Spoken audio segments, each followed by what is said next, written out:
One of the most important steps for finishing a turnout is to clean up any flux residue that's left after the build. Regardless whether you're using an acid-based flux or not, you should take a lot of time and make sure you get it cleaned up. You can see there's a little bit of residue left on some of these ties, and that's from the acid flux I was using. So I'm going to show you a real quick way of cleaning that off. You can get these brushes. It's just a simple brush with a stainless steel bristle, but they do a really good job of cleaning up the tops of the ties. And as I scrub it, what it'll do, it'll remove all the traces of the acid flux.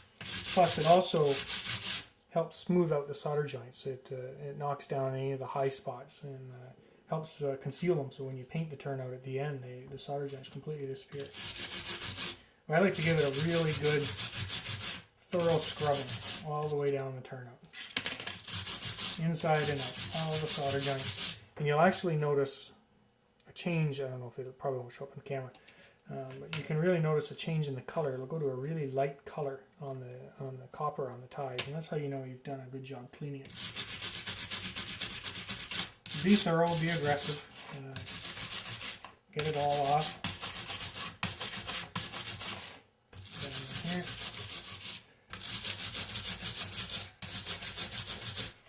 And don't forget, underneath here where we soldered the frog points on, there'll be a little bit of flux residue there.